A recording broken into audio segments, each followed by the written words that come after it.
Olá, pessoal, tudo bem? Boa noite, tudo bem? Aqui é o professor Márcio Faria, hoje dia 30 de junho de 2022, para o nosso segundo episódio da nossa série de lives Vida de Professor.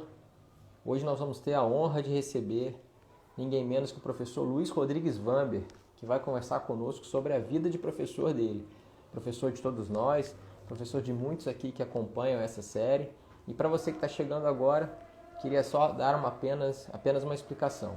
A nossa série, que se iniciou lá em 2020, contou com uma primeira temporada em que eu pude entrevistar professores de todos os estados do Brasil. Entrevistei do norte ao nordeste, ao sudeste, centro-oeste, sul. Cada um dos estados do Brasil foi representado por uma colega, que pôde falar um pouco sobre a sua carreira docente. E aí, depois de um tempo, eu retomei com esse projeto de lives e fiz agora, no mês passado, no mês de maio, o primeiro episódio dessa segunda temporada, em que eu conversei com o professor Guilherme Madeira, juiz do TJ de São Paulo e professor de processo penal. Foi uma live muito legal, muito interessante. E todos os episódios, não só esse primeiro, como também os episódios da temporada anterior, todos eles estão disponíveis lá no meu canal do YouTube. O link dele está na bio, caso você não saiba, youtube.com/professor Márcio Faria. Daqui a pouco nós vamos receber o professor Vamber. Eu estou vendo aqui vários amigos chegando. Estou vendo aqui meu colega Maurício, obrigado. Felipe também, fizemos uma live, não foi, Felipe? Muito legal sobre execução extrajudicial. Estou vendo aqui Marcela também já entrou. Vocês estão me ouvindo bem? Pessoal, comenta aí, por favor, no chat. Daqui a pouco o professor Vamber vai estar conosco aqui também. Bom, esse projeto, como eu disse, começou lá em 2020, agora ele foi retomado de uma forma mais light, de uma forma mais tranquila. Eu tenho feito uma live por mês e a próxima eu já quero deixar para vocês o convite. Obrigado, o Pedro está falando aqui que está me ouvindo bem, a Marcela também, maravilha, obrigado pelo retorno. Quero deixar para vocês já o convite para nosso terceiro episódio, no episódio de julho, que vai ser no dia 14 de julho, uma quinta-feira também, com a professora Sabrina Dourado, professora da Bahia, professora de muitos de nós aqui, uma professora muito legal, muito interessante, também tem uma história de vida muito interessante para contar para nós. E aos poucos depois eu vou passando os novos episódios, eu tenho feito aí alguns convites, já tem muita coisa boa vindo pela frente. Queria também deixar para vocês o convite de conhecer outros projetos que estão lá no canal do YouTube, né? Eu tenho um projeto de aulas com professores convidados, que eu já trouxe professores nacionais e estrangeiros. A professora Paula Costa Silva, por exemplo, já deu uma aula lá no canal para a gente sobre o direito português e também o direito brasileiro. Enfim, tivemos já muitas aulas e muitas palestras por lá. O grande Maurício está dizendo aqui do projeto. Obrigado, meu caro. Obrigado, que bom contar com a sua qualificadíssima audiência aqui. Grande Mazola, o rei da UERJ. Obrigado, meu caro. Que bom que você está por aqui conosco também. Estou vendo aqui mais outros amigos. Mascarenhas, obrigado. Bom, o professor Vamber deve estar chegando daqui a pouco e assim que ele entrar, eu vou fazer o convite para ele. Ele está, já falei com ele há 5 minutos atrás, daqui a pouquinho está aí conosco para conversar sobre essa nossa vida de professor. Outra coisa que eu queria falar com vocês, já aproveitando essa série de lives, eu queria pedir sugestões para vocês a respeito de novos convidados, novas convidadas que eu posso entrevistar nesse meu projeto. Da outra vez eu tive a ideia de fazer convites para cada um dos estados do Brasil, mas dessa vez eu não vou ter essa necessidade. Então, se você que está me ouvindo aí tem um colega professor, tem alguém que você gostaria de ouvir sobre a vida dele, sobre a carreira dele, fique à vontade, eu vou receber muito bem a sua sugestão, o seu convite. Grande Luiz Vale, meu caro Luiz Vale, obrigado por ser por aqui. Também vou te chamar para cá, viu? Vai se preparando que daqui a pouco você vai estar aqui conosco também. Parceiro de muitos trabalhos em conjunto, tanto na Escola Mineira de Direito, com o curso de pós-graduação do qual sou coordenador, junto com o professor Fernando Melo, como várias outras palestras, várias outras aulas que a gente já trabalhou juntos, né? Fico muito feliz de estar contigo aqui também. Estou vendo aqui a Mariângela foi minha aluna, Tomás também está por aqui, Tomás também foi meu aluno, hoje juiz do trabalho, salvo engano, em São Paulo, né, Tomás? Fico muito feliz de ver vocês por aqui. Ricardo também entrou. Pois é, não sei, será que somos parentes? O meu avô Faria era carioca. Depois veio a Minas Gerais e cá estamos. Quem sabe a gente não é um parente distante aí, né, meu caro? Grande Hartmann, vascaíno. Tudo bem? Ontem não foi muito bom, né, cara? Mas faz parte, né? Um dia tem que perder, né? Sim? É isso, tamo junto, Vale. Isso aí. Maria Ângela, saudade de você. Tá no Rio ainda? Conte pra nós aí. Meus alunos espalhados pelo todo o estado aí, todo o Brasil, né? Bom, o professor Vambi deve estar chegando. Daqui a pouco a gente fala com ele. Deixa eu ver mais quem tá por aqui. Já falei do Ricardo. Maria Ângela tá por aí. Tomás, que eu falei por ele. Eu queria indicar para vocês o canal do professor Tomás, que tem feito lives muito interessantes, principalmente para quem está fazendo um estudo de concursos públicos. Vale muito a pena vocês procurarem por lá, tá? Ricardo Carraro está aqui. 2002 noturno. Saudade, meu caro. Pois tamo junto. Tô vendo aqui o outro Tomás, que foi meu aluno, grande corredor. Nunca consegui alcançá-lo, mas a gente tenta, né? Grande Paula, que saudade de você. Como é que você tá? A professora Paula tá por aqui também. Grande Beron, manda um abraço para ele. Que bom, que bom.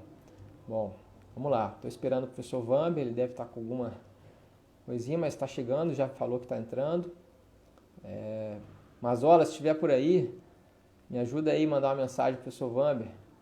Quem sabe você não ajudando. Ele talvez tenha perdido por aí.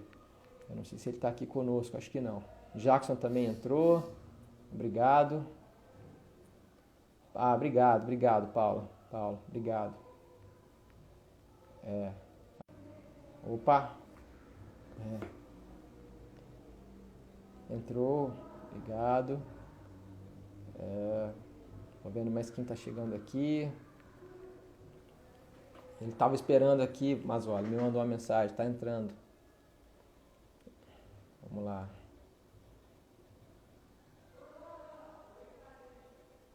Hartmann, já falei dele. Guilherme, também está por aí. Salve, meu caro, tudo bem?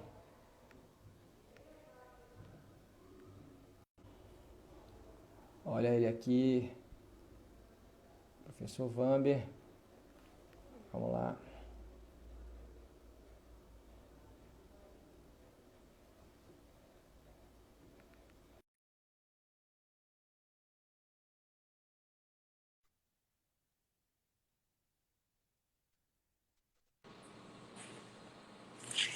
Você tá bom? Tudo bem, professor? Agora sim. Que ótimo. Obrigado. Tudo Que bem, bom que graças deu a Deus. certo. Você?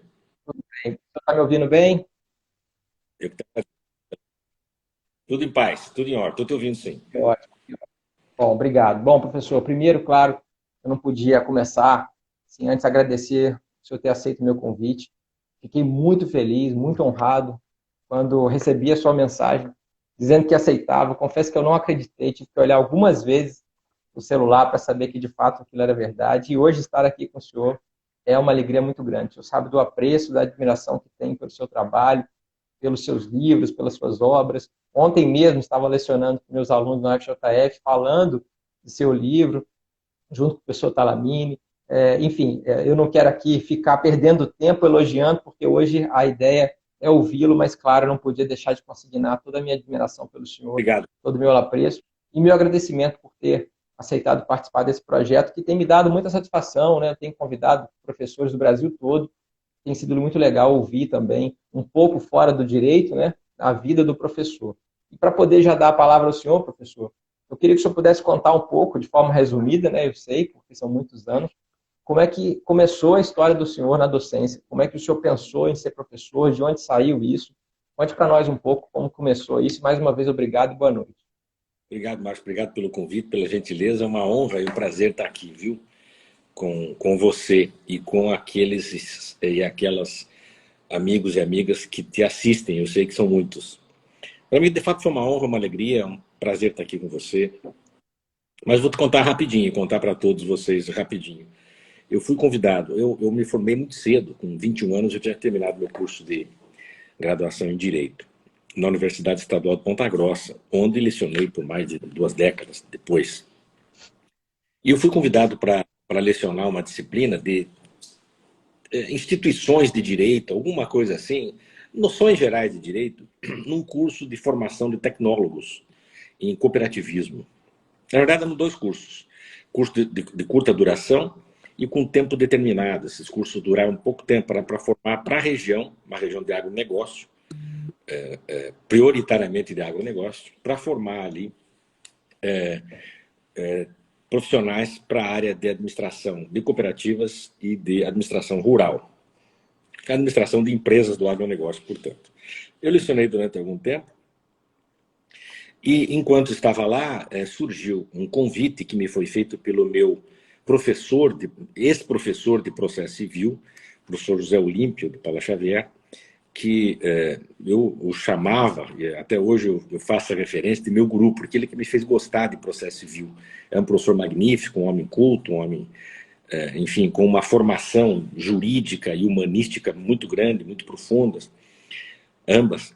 E ele disse, olha, eu terei que pedir licença da faculdade por algum tempo, por razões pessoais, enfim, e há necessidade de contratar um professor temporário, um professor que na época se chamava de professor horista, tinha até um apelido, era o PhD, o professor horista desesperado, porque trabalhava tanto e ganhava quase nada. E eu aceitei, um pouco relutante, mas aceitei. José Olímpio me ofereceu, inclusive, a sua biblioteca para que eu pudesse preparar aulas, e comecei a lecionar processo civil. Algum tempo depois, fiz o concurso para docência de processo civil, ainda na Universidade Estadual de Ponta Grossa, e lá fiquei por, como disse já há pouco, mais de 20 anos. Então, como diriam os doutos, em apertada síntese, foi assim que tudo começou. Que bom, que legal. E é interessante porque a minha próxima pergunta tem a ver um pouco com esse seu relato, professor. Nós, professores, sempre temos alguém, ou mais de uma pessoa, em que a gente se espelha, em alguém que a gente lá atrás, olhava atrás e dizia, olha, acho que essa pessoa aqui acendeu aquela fagulha de se pensar em um dia correr atrás, de ser professor, né? E aí eu gostaria, se eu pudesse, até eventualmente como uma forma de homenagem, se eu pudesse dizer de alguém, ou mais de um professor, não necessariamente da faculdade, não necessariamente no direito, que te inspirou a seguir a carreira de professor e por quê? Eventualmente, se houve um fato específico, ou se foi um conjunto de coisas, enfim, se eu pudesse dizer alguém nesse sentido, seria legal. Nossa, é uma lembrança muito interessante, viu, Márcio? Porque eu tive excelentes professores. Se há uma coisa na vida em que eu tive de sobra, foi excelentes professores. Já lá na minha infância, enfim, pré-adolescência, no ginásio, no então ginásio, eu tive um professor de geografia no Colégio Estadual Regente Feijó, que me marcou muito, porque ele era um baita professor. Ele ensinava com gosto, ele ensinava com prazer e com profundidade. Era o professor Eugênio Malansky. Me marcou muito a forma como ele dava aulas, né? Eram umas aulas inortodoxas, fora de um padrão convencional de aulas, e aquilo me marcou muito. Depois, na faculdade de Direito, eu tive grandes professores também. Em processo civil, que é a disciplina pela qual eu acabei me apaixonando e com ela trabalhando a vida toda, o primeiro foi o professor de processo civil 1, o professor José Olímpio de Paula Xavier, que de fato me marcou profundamente. Era um homem culto, um homem erudito, um homem simples, era um filósofo, né, no sentido de um homem com uma visão da vida muito interessante e um profundo conhecedor de processo civil. Tive com ele processo civil 1 e processo civil 2, que abrangia toda a teoria geral do processo, depois o processo de conhecimento, etc. E depois o professor Evaldo Podolan, que é um grande amigo, o professor José Olímpio infelizmente já nos deixou, o professor Evaldo é um grande amigo com o qual tenho contato frequente, e tive com ele processo civil 3 e processo civil 4, né, que aí já abrangia o processo de execução, o processo cautelar, etc. Professores com estilos diferentes, um muito descontraído, o outro muito sisudo, muito formal, mas ambos assim com uma capacidade de transmissão de conhecimentos, primeiro, e segundo, com uma capacidade de instigar os alunos, que sempre me chamou muita atenção. A gente sempre saía com uma dúvida e com uma vontade de pesquisar alguma coisa que tinha sido dita nas aulas, né? E tive também dois magníficos professores de Direito Civil. Eu tive o professor Osíris Jurazek e tive o professor Vitor Marins. Da mesma maneira, dois professores com estilos completamente diferentes, um informal, o outro mega formal, mas ambos profundos conhecedores da matéria e que me fizeram também gostar profundamente de direito civil. Então, eu faço isso até como uma homenagem, né? Àqueles que já se foram, uma memória, e aquele que está presente, a minha homenagem, o meu aplauso, sempre muito efusivo. Não, que homenagem, né? E é interessante, professor, o senhor mencionar docentes da área de direito civil, porque isso, pelo menos para mim, né, que faço a leitura dos textos do senhor, dos pareceres, enfim, dos seus trabalhos, é algo que sobressai de forma muito evidente, né? E essa é uma das grandes vantagens que eu vejo nas obras do senhor, diferentemente de outros colegas muito profundos no processo civil, mas eventualmente falta um diálogo com o direito material. E é interessante o senhor falar dessa influência que o direito civil teve na sua carreira de aluno, porque isso transparece muito nitidamente, a meu ver, nas suas obras. É legal o senhor falar sobre isso. Fico feliz de saber que transparece, porque, de fato, eu tenho assim uma gratidão muito grande a esses professores que, tanto no campo do processo civil quanto no campo do direito material, me fizeram estudar. Ainda que não quisesse, eu tinha que estudar na marra, né? Porque eram professores muito exigentes, né? Muito exigentes. Ou estuda, né? O estudo, não tinha saída. E eu acredito muito nesse diálogo, né? Eu não consigo enxergar o processo como um fim em si mesmo. Eu não consigo enxergar o processo deslocado do seu papel, que é instrumental. Não é? O processo não existe para alguma coisa que não seja, lá ao fim, ao cabo, responder a uma pretensão de direito material. Né? Então, me parece assim, bastante interessante essa conexão, esse vínculo entre essas duas áreas, né, Márcio? Isso é muito importante, não há dúvida disso. E é bom que eu estou vendo aqui, professor, vários alunos meus agora, de atuais, de graduação, que estão no sétimo, sexto, oitavo período, e ouvir o senhor falar sobre isso e reforça mais ainda meus argumentos. Fico feliz que eu tenho um argumento de autoridade e que autoridade também para Tem livro, confirmá-los. o direito, tanto o processo quanto o direito civil brasileiros, tem livros maravilhosos. Há pouco eu resgatei alguns livros, Lições de Direito Civil, de Antônio Chaves. São livros maravilhosos, livros de leitura fácil, de leitura rápida e muito profundos, né? E se nós pensarmos em outros, né? Pensarmos, para não falar daqueles que estão conosco agora, mas para falarmos de Caio Mário, de Washington de Barros, de Silvio Rodrigues, de Serpa Lopes, né? Do grande Pontes de Miranda e de tantos outros que contribuíram para que o direito material brasileiro seja um direito sólido, né? Carvalho Santos, sólido, respeitadíssimo por todos aqueles que, mesmo fora daqui, pretendem estudar com seriedade, né? Exatamente, exatamente. Professor, eu não sei se é a minha internet aqui, mas às vezes está picotando um pouco a sua fala. Não sei se para você está picotando também ou para algum colega que está aqui nos assistindo. Então, Mas para a mim minha parece que está picotando um pouco aqui. O feita. pessoal que está ouvindo bem ou está só picotando um pouco? Vamos ver se o pessoal dá um retorno para a gente aí. Mas enquanto isso, professor, eu queria aproveitar e te fazer uma outra pergunta, que o nosso tempo aqui é bastante curto e eu tenho muita coisa para saber do senhor. É claro que nesse todo o tempo de docência, muita coisa boa aconteceu, né? O senhor certamente teve inúmeras passagens que, naqueles dias que eu costumo dizer para os meus alunos, que eu chego em casa e falo, hoje foi maravilhoso, hoje foi uma aula sensacional, hoje aconteceu algo muito marcante. Como a minha ideia aqui também é inspirar colegas, eventualmente, que querem seguir a carreira de docente, eu gostaria, se o senhor pudesse, dizer para nós um ou mais momentos marcantes, aqueles momentos em que o senhor teve orgulho, dizer, hoje realmente foi muito legal, hoje isso aconteceu a ponto de incentivar alguém, a partir desse fato, a seguir essa carreira. Tem tantos, né? Tantos momentos assim, assim como tem momentos difíceis, né? Mas tem momentos que são Claro. né? Momentos de celebração.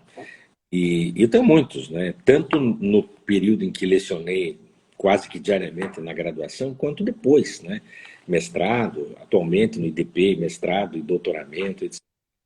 São momentos assim de gratificação, você perceber que você, às vezes com uma palavra simples, você inspira alguém a seguir um caminho na vida. Eu tive isso várias vezes. E eu lembro uma vez que nós estávamos, que como professor eu fiz uma loucura. Hoje é comum, hoje tem programas de visitação. Eu organizei com os meus alunos na Universidade de Ponta Grossa uma viagem ao recém-criado Superior Tribunal de Justiça. Eu estou falando, portanto, de 89, 90, por aí. E foi uma loucura. Foi uma programação feita com quase um ano de antecedência para dar certa despesa, etc, etc, etc. E lá fomos, e lá tivemos aulas com 2 ministros e comigo, né? E eu lembro que terminados um daqueles dias exaustivos, bem interessantes, um aluno de então chegou para mim e disse assim: professor, eu hoje me decidi. Eu falei: como assim? Eu vou ser professor. Eu quero ser professor. Aquilo para mim marcou. Eu lembro agora como se fosse uma fotografia do momento em que eu estava conversando com ele no tribunal. Isso marcou profundamente.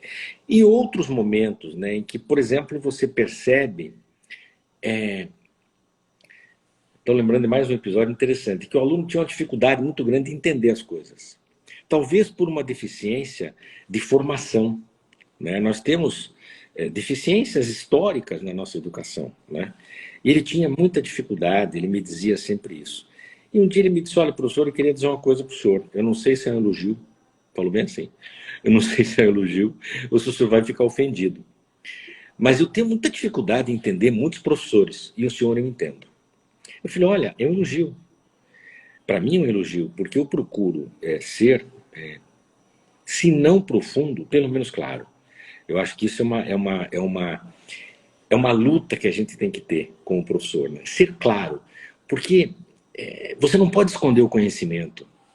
A ideia de transmissão de conhecimento é ter um conhecimento limpo, claro. Você não pode...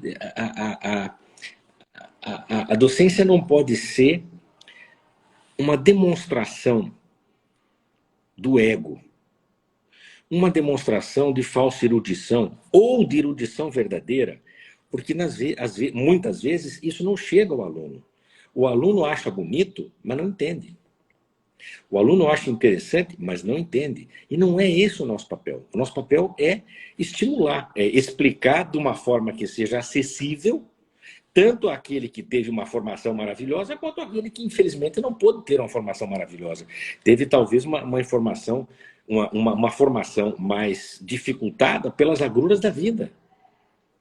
Então, a ideia, me parece, do magistério, em qualquer dos seus campos, né, em qualquer dos seus níveis, em qualquer das suas matérias, é essa: é você informar para formar. Informar aquilo que é necessário para que o cara faça... Opa, entendi. Fez isso, tá ótimo. Você cumpriu o seu papel. O resto se ajeita com o tempo. O resto vai depender muito da iniciativa dele, da disposição dele, de buscar os livros, de estudar, de perguntar para quem sabe, fazer pesquisa, etc, etc. Né? Me parece que é isso. Eu citei 2 ou 3 momentos, tem outros, por exemplo, em mestrado, em doutorado, né? A satisfação do aluno que teve um insight durante um debate, durante uma aula, durante um grupo de pesquisas, durante um grupo de trabalho, durante um seminário, e aquilo significa depois um artigo, aquilo significa depois um livro desse aluno. É muito interessante, é muito bacana, muito gratificante. É muito legal, isso realmente não tem preço, né? Não tem preço, de fato. Que bom, muito boas histórias, professor, obrigado. Bom, o senhor falou realmente que nem tudo é sempre um mar de rosas, né? A gente também tem pontos negativos.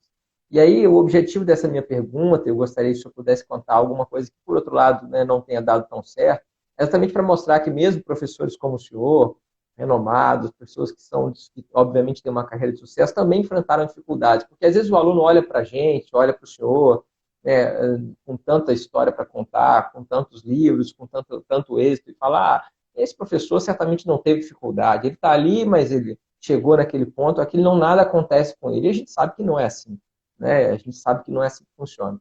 Então, se eu pudesse te contar para a gente também uma situação que eventualmente, algo que o senhor pensou, uma aula que o senhor imaginou, algo que não deu certo, ou alguma pesquisa que não foi adiante, enfim, algum ponto negativo para também mostrar para a gente o outro lado, seria legal. Acho que são duas coisas. Você tratou de dois pontos, né?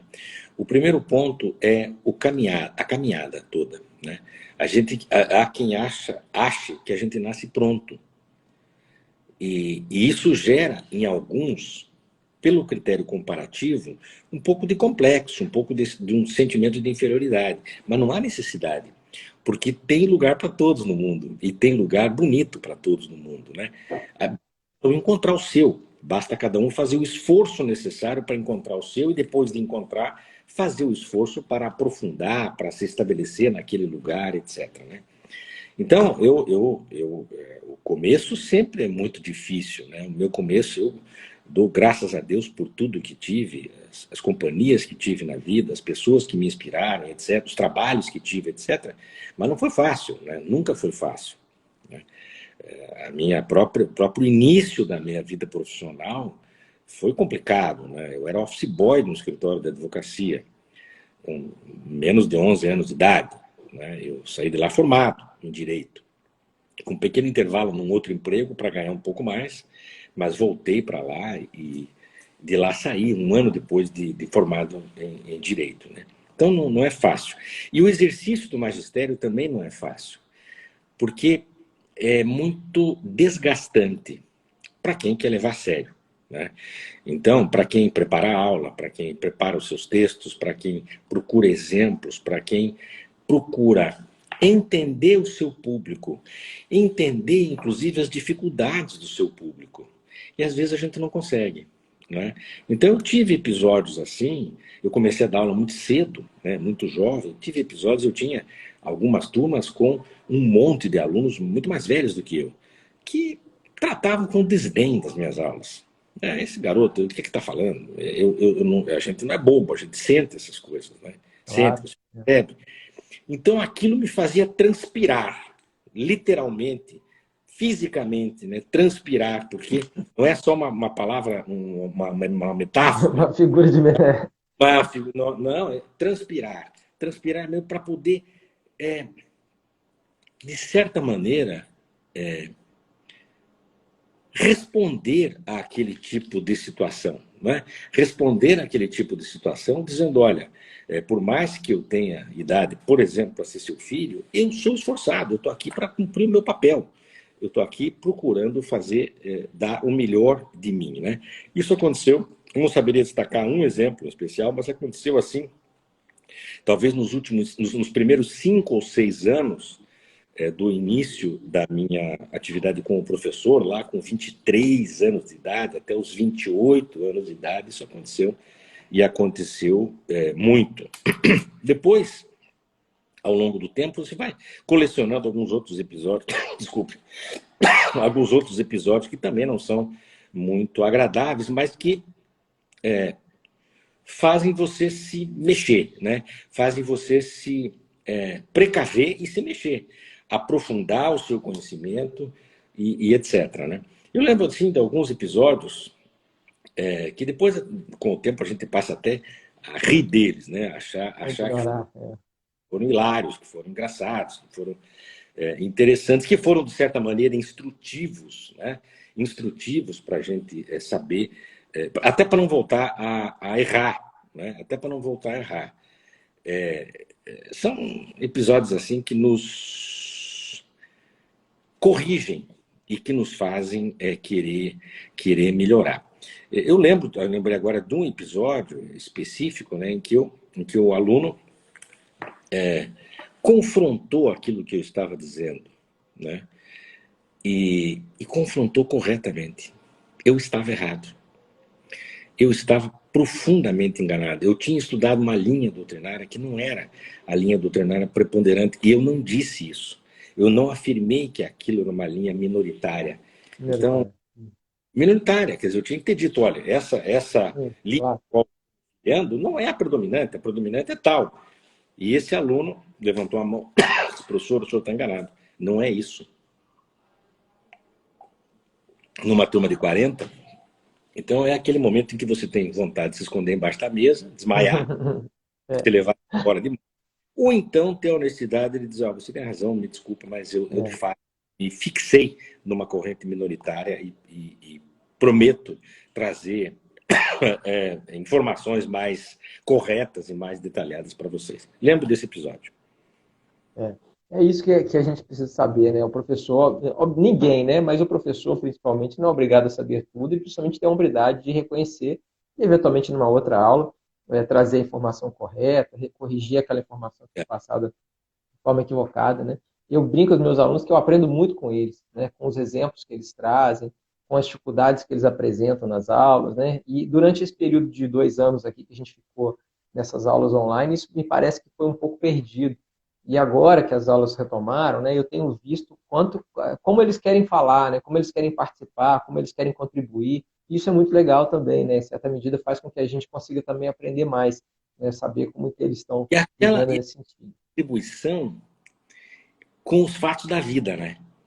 Porque às vezes você pensa numa determinada situação jurídica, num determinado contexto, e você esquece de procurar aquilo em outro contexto, num contexto diferente.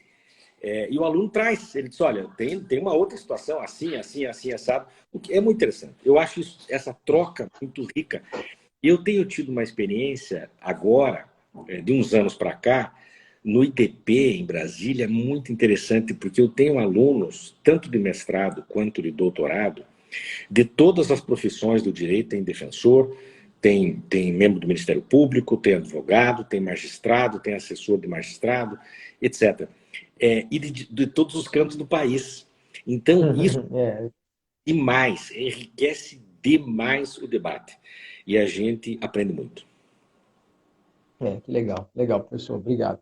Bom, a gente está falando sobre aula bastante, né? E aí, é claro que as aulas que o senhor dá no mestrado, doutorado, elas certamente são diferentes das aulas da graduação ou de um curso de pós-graduação, estrito senso, enfim.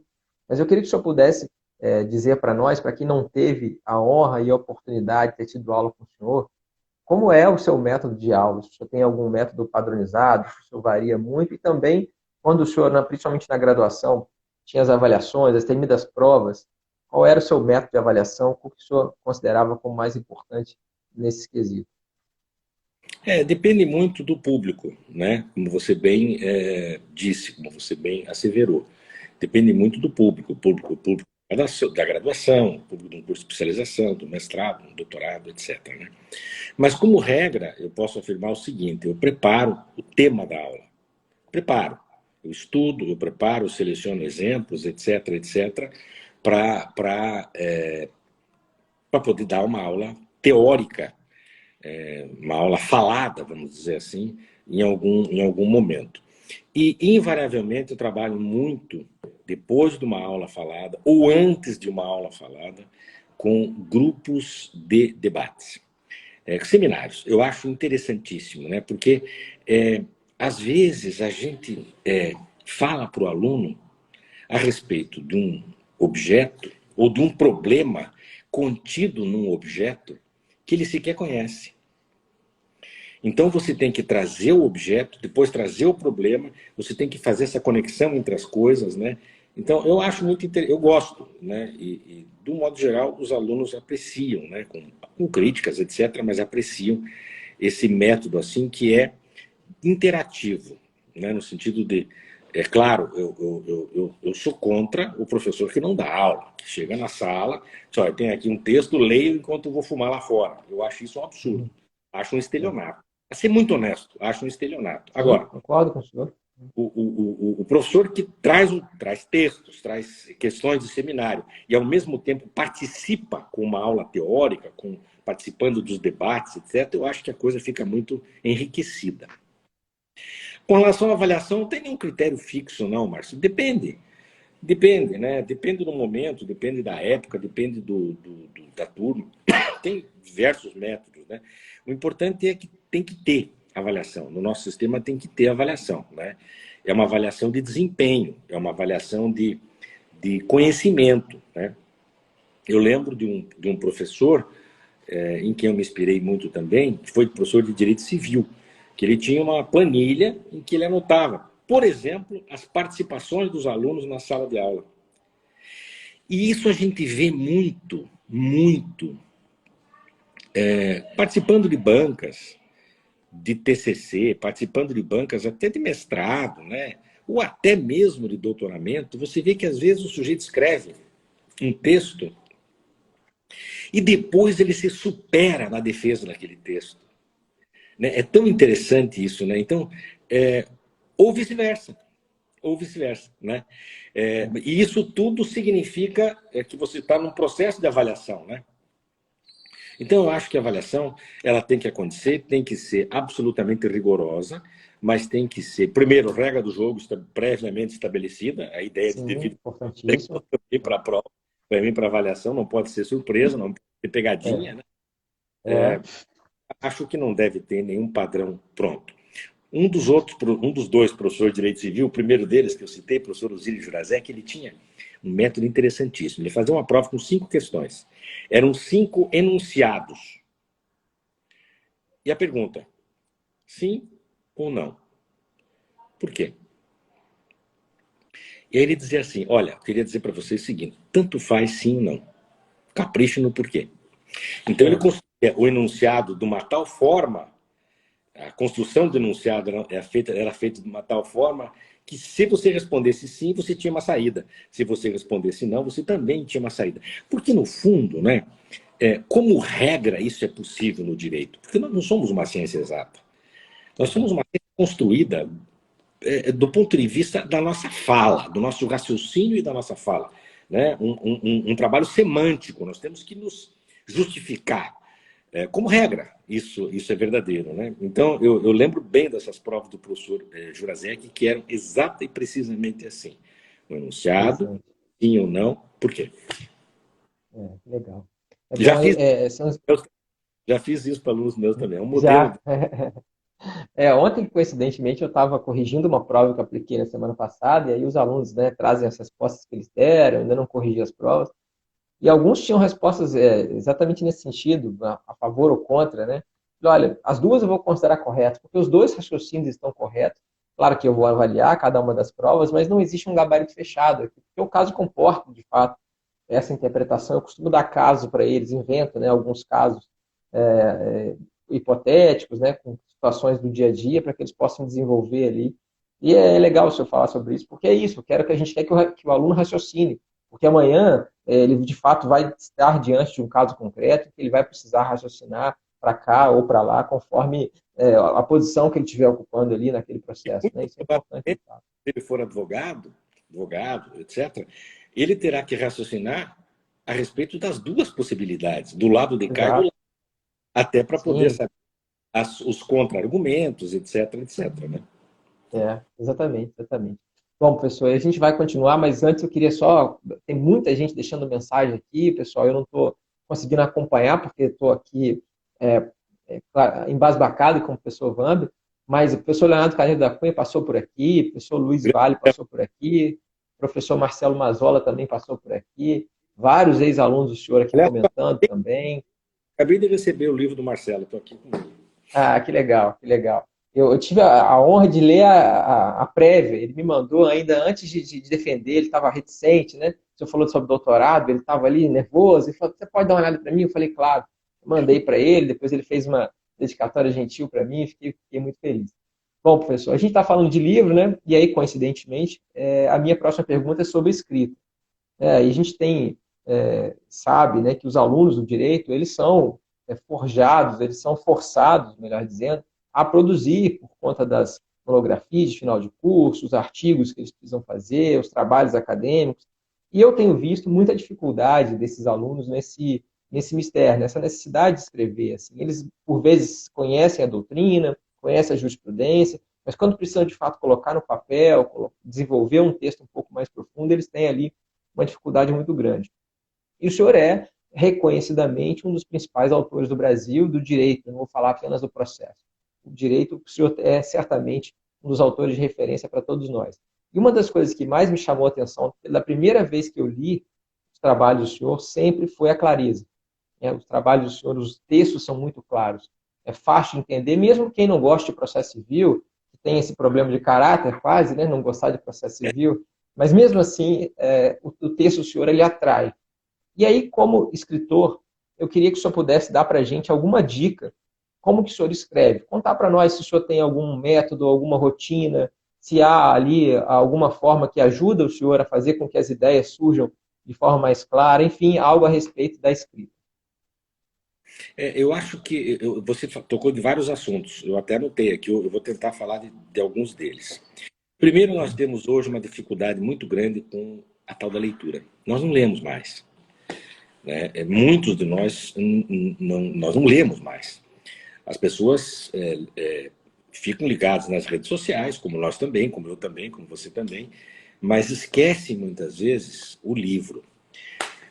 Eu tive, graças ao bom Deus, eu tive uma influência muito grande para a leitura, que foi a influência do meu pai. Eu perdi muito cedo, eu tinha só 10 anos de idade quando ele faleceu. Ele era jornalista em Ponta Grossa, no Paraná. Mas ele tinha um vício. Eu lembro que ele dizia isso para minha mãe. Eu lembro disso. Ele chegava com um livro novo em casa, ela dava uma bronca, reclamava, ele dizia, essa é a minha cachaça. Ele lia muito, ele lia de tudo, literatura, história, biografias, etc, etc, etc, etc, romances. E eu adquiri esse gosto com ele, com meu pai, pela leitura. Uma leitura muitas vezes despretensiosa. Eu não estou lendo para estudar, estou lendo para me distrair, estou lendo para me divertir, estou lendo para conhecer a história, estou lendo para conhecer os grandes vultos, grandes biografias, estou lendo, enfim. Então, esse é um grande fenômeno que está acontecendo, é a ausência da leitura. Leitura como um instrumento de formação de vocabulário. Então, às vezes, o sujeito não sabe escrever, ele pensa bem, mas ele não tem o arsenal necessário para colocar aquilo para fora, para escrever. E aí fica essa dificuldade. Não é que o sujeito não queira escrever, que ele não sabe escrever, ele sabe, só que ele tem uma deficiência muito grande de formação do vocabulário. Essa me parece ser a primeira questão. Antes de qualquer coisa, você tem que ter leitura. A partir da leitura... Desculpe. A partir da leitura... Tive uma faringite essa semana. A partir da leitura, ter uma capacidade, a potencialidade para, tendo pensado a respeito de um fenômeno jurídico, você junta esse pensamento com o teu arsenal de palavras e você expõe o pensamento de forma escrita, de forma falada, etc. Né? Esse é o primeiro, me parece ser o primeiro lance, né? A primeira questão que você tocou.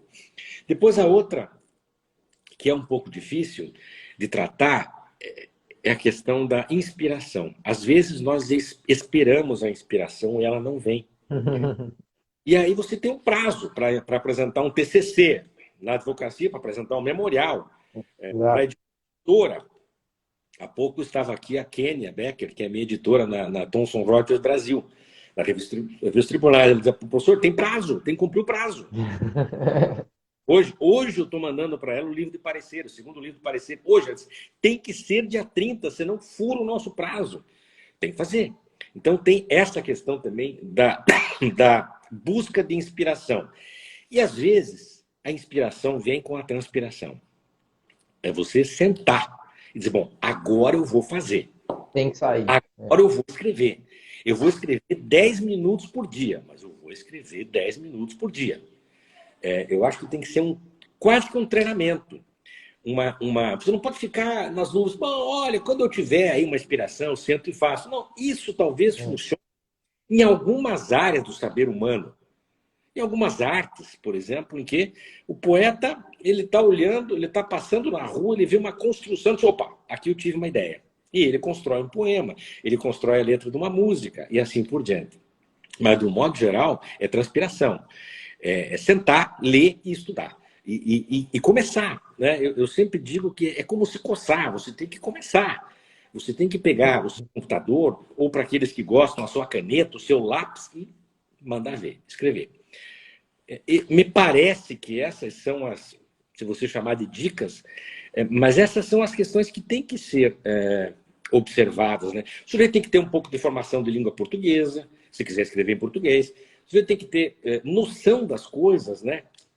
Enfim, não tem saída, não tem jeito, não nasce pronto, não cai do céu, não dá em árvore. O sujeito tem que fazer esse esforço contínuo para que consiga produzir seus textos no prazo, por exemplo, de um TCC, de uma dissertação, de uma tese, no prazo estipulado, desculpe mesmo, pela escola. Que isso, professor. Eu conto isso para meus alunos. Eles falam, ah, professor, mas a gente tem um semestre inteiro para fazer. Eu falei, mas se você não começar, esse semestre ele vai acabar. Né? A gente Quem tem o não semestre tem. inteiro para fazer e deixa para fazer no final de junho, não tinha o semestre É, inteiro. Ficou fora. exatamente, exatamente. É o que você veio fazendo nesse período, né? Nós aqui na faculdade, na UFJF, nós tivemos há tempo uma alteração no currículo, nós esvaziamos um período, que é o último período da faculdade, para permitir que o aluno pudesse se dedicar ao TCC, à monografia. E recentemente nós resolvemos alterar o currículo para voltar atrás, reconhecemos que não foi uma boa iniciativa, porque o aluno se sentia tão tranquilizado, claro que não eram todos, né, mas muitos se sentiam tão tranquilos, não, eu só tenho esse semestre aqui para fazer isso e eu vou dar conta. E quando Aí se ele, deparava realmente com um problema, ele já estava, não ele tinha mais como fazer. Então não foi uma ideia boa, né? Claro que para muita gente funciona, mas não foi o caso. Márcio, que os apelos para o sujeito não se dedicar são muito fortes. Sim, É sim. muito mais agradável ir para o boteco, tomar uma cachaça, tomar um chopp com um amigo e bater papo, e falar de futebol, e falar de político, sei lá do quê. Talvez um tema menos complexo do que futebol e É, política. Carros, falar de poesia, sei lá do quê, do que sentar em casa, no seu gabinete, no claro. seu cantinho e ler. Lê até exaustão. Lê com o dicionário na mão. Que raio é essa palavra que eu não entendi? Eu vou no dicionário procurar. Ah, mas eu não entendi ainda. Eu vou num outro dicionário procurar. Eu vou num dicionário jurídico procurar. É assim que faz. Não tem outro jeito. É. Eu tenho um professor que me deu aula de química. Ele brincava que ele falava assim: olha, tá faltando cotovelo para vocês. E eu não entendi o que era isso. Ele falou: cotovelo, porque você vai botar o seu cotovelo na mesa ali e vai até machucar de tanto que você vai ficar ali estudando aquele livro. Então, ele falava sempre isso: falava, eu acho que faltou cotovelo para essa prova aí. Você não dedicou o suficiente. De Tá certa certo. medida, não deixa de ser. Tá certo. Foi por aí. Professor, que ótimo, que legal. Eu queria aproveitar, professor, e também te perguntar uma outra coisa que para a nossa área é muito importante. Né? Nós temos, isso é muito comum, muitos professores que exercem outras profissões. Né? Eu e o senhor somos advogados, quem me dera comparar com o senhor, mas também tenho a honra de ser advogado, assim como outros colegas que passaram por aqui, que são magistrados, são promotores, defensores, enfim. O senhor consegue ver sobretudo no nosso estudo do processo civil, uma vantagem ou uma desvantagem no exercício acumulado dessas duas funções? E, mais ainda, Eu lembro aproveitando a pergunta, uma piada do sujeito que pergunta para o professor, o senhor só dá aula ou o senhor também trabalha? o senhor trabalha também, exatamente. É É, clássico. mas o senhor não vai fazer nada, não vai ficar só dando essa aula mesmo? Não vai trabalhar? Isso é difícil demais. E aí, infelizmente, muita gente ainda pensa assim até hoje, né? O professor E os precisa professores, ser. desde o primeiro grau, os professores são os grandes responsáveis pelo nosso destino. Os grandes responsáveis. Eu lembro da professora Zuleika Palermo, minha primeira professora, quando eu tinha 6 anos de idade. E lembro da importância daquilo que ela ensinou. É claro que eu não lembro de detalhes, mas eu lembro Sim. quanto aquilo ficou na minha vida. E lembro, inclusive, de um livro que ela me deu de presente do final, deu para os alunos, que era sobre a história da chegada do Pedro Álvares Cabral ao Brasil. Nunca Ah, esqueço disso. Tem o livro até hoje. É muito interessante. legal. Esses caras, esses professores, é, professor de história, professor de geografia, professor de português, professor de inglês, todos eles são os grandes responsáveis pelo nosso destino, pela construção da nossa vida, né? São os grandes Não há responsáveis. dúvida. Que frase, professor, que frase. Pois é. E, embora o professor faça muito mais do que só dar aulas, né? O senhor também advoga, como eu havia dito, né? O senhor consegue ver de que maneira o exercício simultâneo dessas duas atividades ajuda o dia a dia do senhor? Para quem trabalha como eu trabalho, né, com contencioso, por exemplo, nos tribunais superiores, né, STJ, STF, TST, para quem trabalha nos tribunais, enfim, com IRDR, com recurso especial, com recurso de apelação, com agravo, eu acho fundamental. Eu não sei se eu saberia ser professor de processo sem ter paralelamente uma atividade como advogado ou como juiz, que eu nunca fui, né? Mas nem como promotor também nunca fui, mas como uma atividade dessa que a gente chama de operação prática do direito no dia a dia, né? Eu não sei se eu não posso fazer essa avaliação pelos outros. Eu sei que há professores de processo que vivem do magistério de processo civil, que não são nem advogados, nem promotores, nem juízes, nem defensores, etc. Eles são professores de processo. Eu não saberia ser. Quer dizer, olhando para mim, olhando no espelho, eu não saberia ser. Eu me nutro reciprocamente entre o magistério e a advocacia. Isso é muito legal. De fato, é o famoso ganha-ganha, né? Você está Sim, ganhando de todos os lados, e eu acho que o aluno também ganha muito com essa experiência que a gente acaba trazendo para a sala de aula em alguma medida, né? Imagino os alunos do senhor. Bom, agora, professor, eu queria que o senhor pudesse, se possível, fazer um exercício de imaginação, né? Nós, professores, temos aí uma rotina estressante, muitas coisas que nós somos obrigados a fazer para além da sala de aula, né? E aí eu queria saber se o senhor tivesse um poder mágico de excluir alguma coisa do dia a dia de professor. Algo que o senhor não gosta tanto, algo que não te apetece. Se o senhor pudesse fazer isso, o que seria? Existe alguma coisa que não é tão atrativa assim, que o senhor gostaria de tirar? eu excluiria os controles excessivos. Por exemplo, eu excluiria boa parte dos controles da nossa grande agência, que é a CAPES. Porque eu percebo, não é nenhuma crítica pessoal a ninguém, a professora Cláudia Toledo, que hoje está lá, aos professores que estiveram antes, não é. Aos coordenadores de área, não é. Mas é um método. É um método que muitas vezes obriga o professor a uma produção que nem sempre é a desejada, por ele, inclusive, né?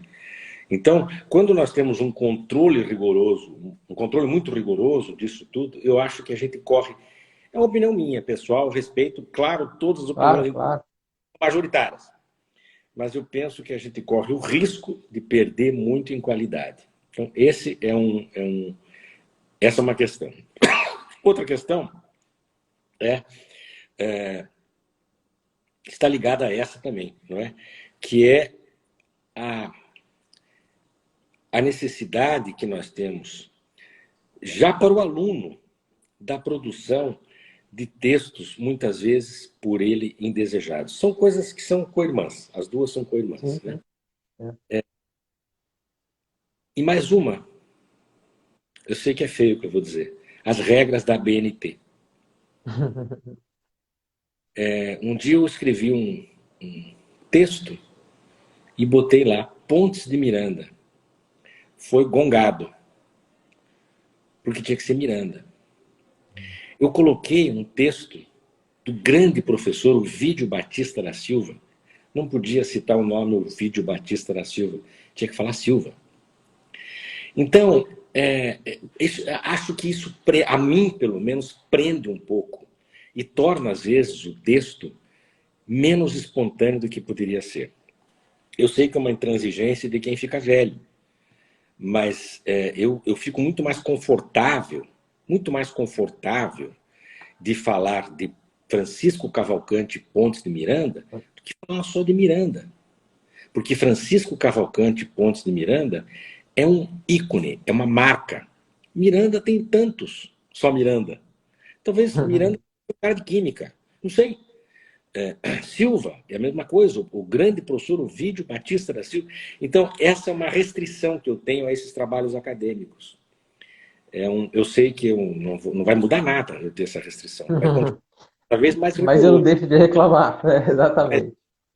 você me perguntou, tomo a liberdade de contar. Acho Não, que eu concordo com o senhor e eu faço aqui eu adiro a crítica. Eu escrevi, citando também um outro professor, né, fenomenal, o professor Barbosa Moreira. E aí aconteceu a mesma coisa comigo, né? Houve lá o Moreira, não, mas não é a mesma coisa, né? Quando a gente vê o texto, o professor Barbosa Moreira, grande professor Zé quem vai Carlos Barbosa Moreira, né? durante a aula você diz o grande professor José Carlos Barbosa Moreira, Barbosa Moreira, Barbosa Moreira. Aí quem vai ler o seu texto, mas espera aí, quem é esse Moreira que citou aqui? É, Não é? exatamente. É. Eu acho essas regras que criam esses estándares fechados, né, um pouco ridículas. Devia haver uma licença poética para algumas pessoas Devia haver, específicas, né? Para devia, alguns autores específicos. devia haver. E aproveitando que o senhor está falando, esses dias eu recebi um convite, eu não tinha como negar, numa revista muito prestigiosa, me convidou para escrever um texto e eu assim o fiz. Depois que o texto estava pronto, eu fui ali dar uma olhada nas normas, né? E eles exigiam que fosse feita aquela citação autor-data. Professor, você não vai acreditar, se eu não tivesse o auxílio de uma colega aqui da faculdade que acabou de se doutorar e que está, né, realmente com isso na cabeça, eu não conseguiria cumprir o prazo. Eu perdi mais tempo adequando as referências e fazendo as regras formais do que, de fato, estudando e preparando o texto.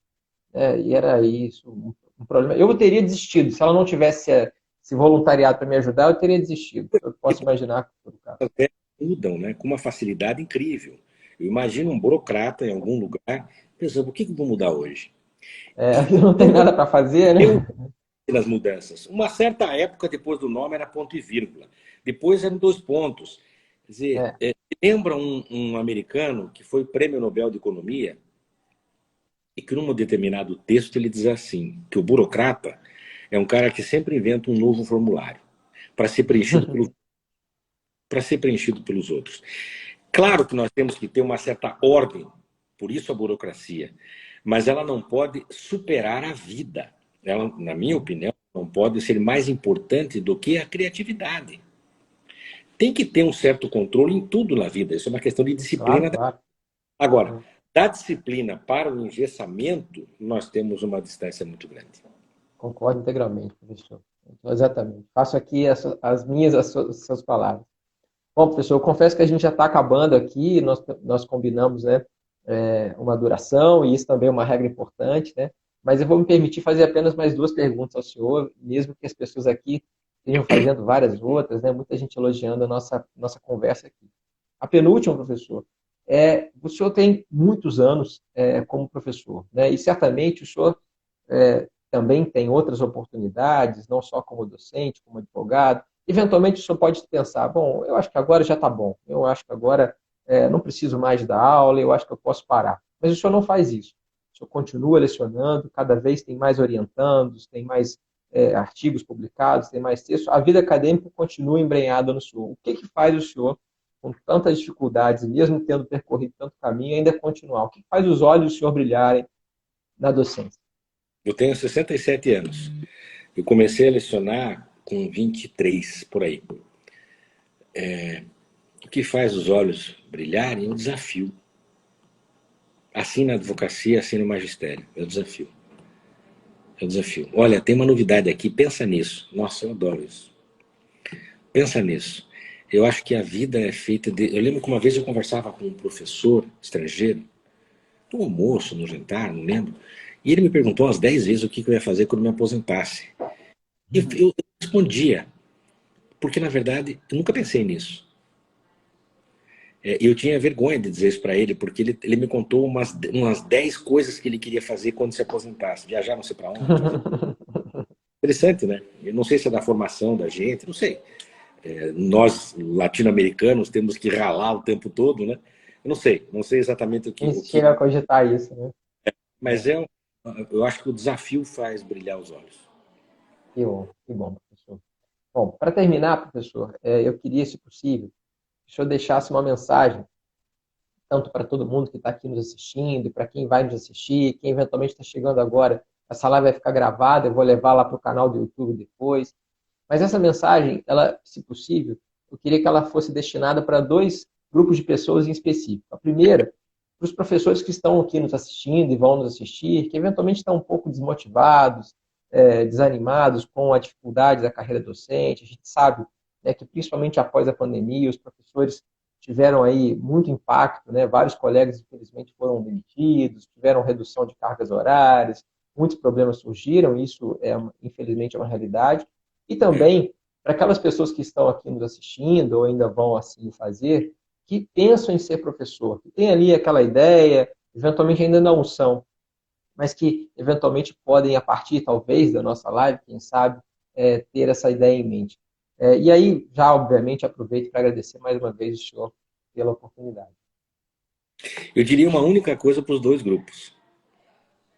Para aqueles que são professores, como nós, para aqueles que talvez possam desanimar num momento ou em outro, e para aqueles que ainda não sabem se serão professores. Eu digo o seguinte, pense que bênção que é você influenciar positivamente a vida de alguém. Pense no efeito disso. E a gente às vezes escuta isso de um jeito tão legal. Várias pessoas já me disseram, professor, o senhor mudou minha vida. Mas como? Teve uma coisa que o senhor disse que o senhor nem lembra. Teve um dia numa aula que o senhor falou um negócio que talvez o senhor nem tenha prestado atenção direito no que o senhor disse, no impacto daquilo.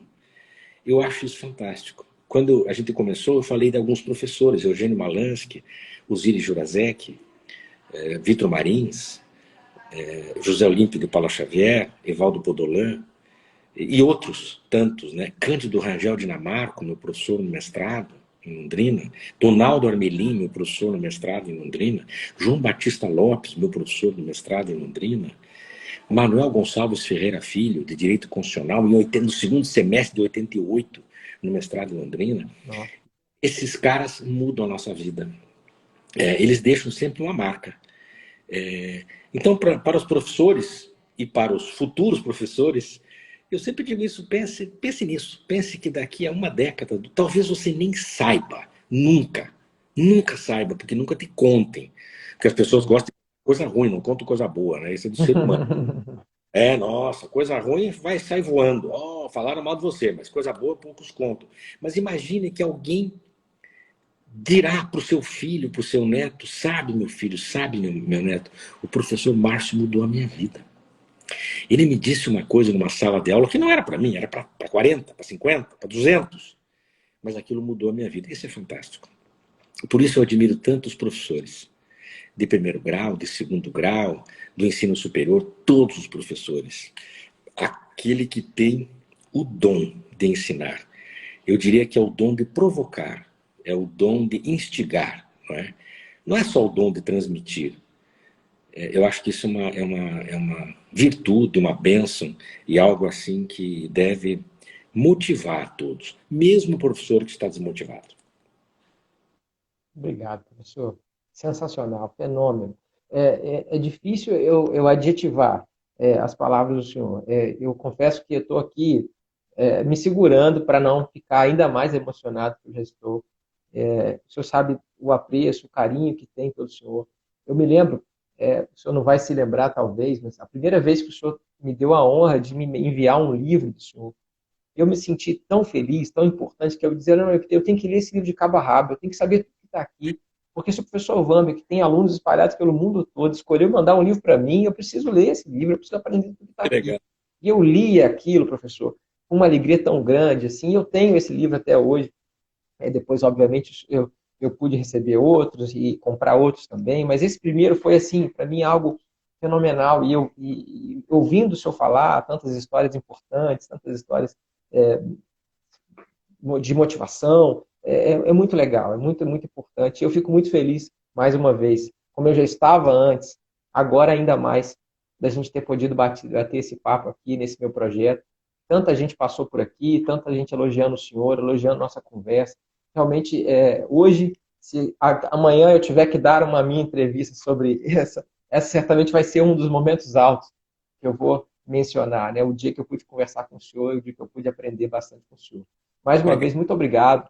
Muito Obrigado. obrigado, pessoal, todo que ficou por aqui. Eu vou deixar o senhor com a palavra final, já dou aqui boa noite para todo mundo. Obrigado, viu? Eu agradeço a você. Foi um papo ótimo. Você é muito generoso comigo. É isso, E, professor. e agradeço àqueles amigos e amigas que passaram por aqui, que estiveram aqui, que estão aqui, pela gentileza, né? Pela presença e pela gentileza. E vamos em frente, né? O importante é isso, a gente ter brilho nos olhos e ir em frente. Exatamente. Obrigado mesmo, professor. Gente, muito obrigado, boa noite, muito obrigado pela audiência. Estamos sempre por aqui. Um forte abraço para todos, se cuidem. Logo, logo a gente pode se encontrar mais uma vez.